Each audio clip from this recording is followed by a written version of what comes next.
Question number 6 question में हमें क्या गिवन है, एक ट्रायंगल गिवन है ABC। ये जो ट्रायंगल है छोटे वाला, ये ट्रायंगल गिवन है ABC, जो कि दे रखा है आइसोसेलेस ट्रायंगल। आइसोसेलेस का मतलब इसकी ये साइड इसके इक्वल है। अब दोनों साइड्स इक्वल हैं तो दोनों एंगल्स भी इक्वल होंगे। आइसोसेलेस ट्रायंगल में दो साइड्स एंड उन साइड्स का अपोजिट एंगल्स इक्वल होते हैं। तो इस साइड का अपोजिट ये एंगल हुआ, इस साइड का अपोजिट ये एंगल हुआ, तो दोनों एंगल और दोनों साइड्स इक्वल हैं।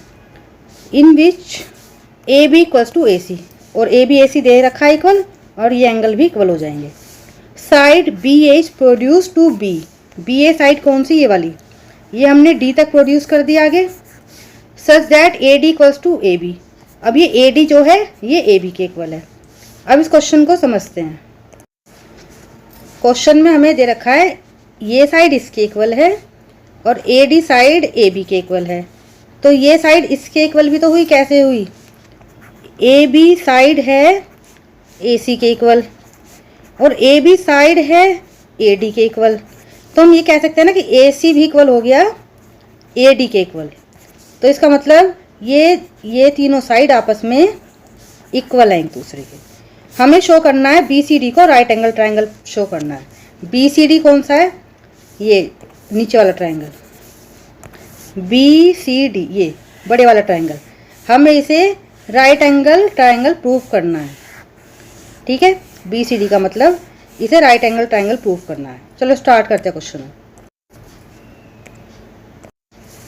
सबसे पहले हम क्वेश्चन में लिखेंगे AB इक्वल्स टू AC। तो हम लिख सकते हैं ये एंगल को हम X लेट कर लेते हैं, तो ये भी क्या हो जाएगा, एंगल X। तो ये दोनों एंगल इक्वल हो गए हैं।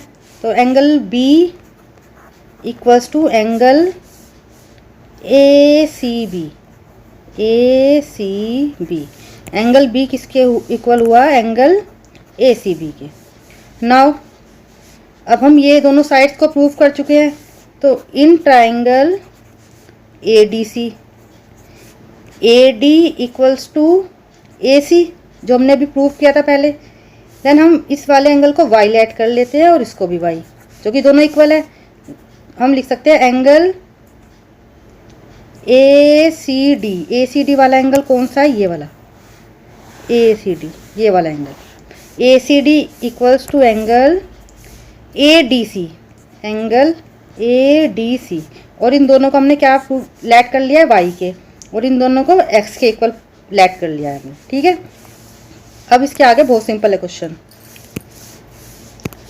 एज वी नो ट्रायंगल, कोई भी ट्रायंगल होता है तो हम लेंगे triangle BDC, angle B plus angle D plus angle C equals to 180। Angle sum property, किसी भी ट्रायंगल के तीनों एंगल का सम 180 के इक्वल होता है, उस प्रॉपर्टी का नाम होता है angle sum property.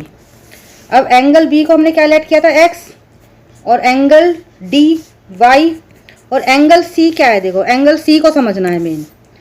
Angle C है ये पूरा एंगल, एंगल C में ये पूरा एंगल आएगा ये। तो एंगल C किसके इक्वल हो गया, X प्लस Y के equal, equals to 180। X plus X 2X और Y प्लस Y 2Y आ गया इधर 180। यहाँ से 2 कॉमन ले लेंगे, X plus Y equals to 180, और X प्लस Y की वैल्यू आ गई है 180/2, that's 90 degree. And X plus Y क्या था हमारा, एंगल C था। X प्लस Y क्या था, एंगल C। तो हम X प्लस Y को एंगल C भी लिख सकते हैं, एंगल C 90 आ गया। अब किसी भी ट्रायंगल का जब एक एंगल 90 आ जाता है, देन हम कह सकते हैं triangle BDC is right angle triangle. Triangle BDC is right angle triangle.